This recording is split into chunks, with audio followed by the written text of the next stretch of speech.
Yung pinagpabawalan kang mag-video, pinagpabawalan kang gumamit ng phone sa loob ng bahay nila at sinabihan kang yung cellphone mo sa loob lang ng kwarto mo.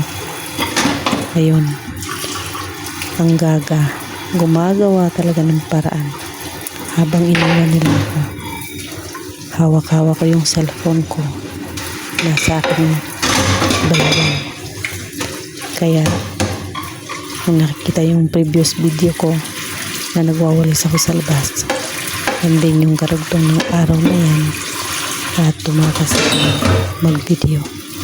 Kinakabahan ako guys habang ginagawa ko yun kasi nga hindi ko alam baka may camera dyan sa kusina. Kaya iniisip ko naman sakali na meron, posible naman siguro. Tsaka kung meron, malalaman ko yan, sisitahin ako kapag meron camera. Pero since na hindi naman ako sinita mula nung ginawa ko ito, late upload nga lang, ayun, ibig sabihin walang camera. Nakakatakas ako. Pero tingnan niyo yung video ko pagkatapos nito. Nakakatawa talaga, grabe mga tuga ko. Paano ba naman kasi may biglang bumukas ng pinto. At hindi lang bumukas ng pinto guys, talagang may boses pa ng bata. Kaya yun, sobrang takot ko, nangatog ako. Alam nyo ba yung cellphone ko naitapon ko sa basurahan kasama ng vlogging kit. At buti na lang doon naman sa labas ng basurahan, hindi naman talaga sa loob. Yan, pagkain ng bata yan.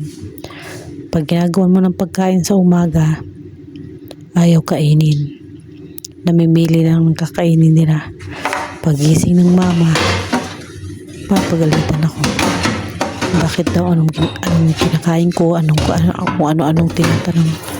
Ewan ko, dapat kasi bago siya matulog, magbilin muna siya kung bukas pakainin mo yung anak ko, ganito pakain mo, ganyan pakain mo. Yung ako lang yung namimili ko ano yung papakain ko niya. Eh syempre, pipiliin ko na yung madaling gawin, yung tinapay, lagyan mo ng palaman, tsaka bigyan ko ng juice. Hindi naman po pwede sa kanya yung palaging ganon. Hindi, iba ko naman yung palaman. Lagyan ko ng cheese minsan, lalagyan ko ng So ayan, ito, naghugas pa lang ako dito.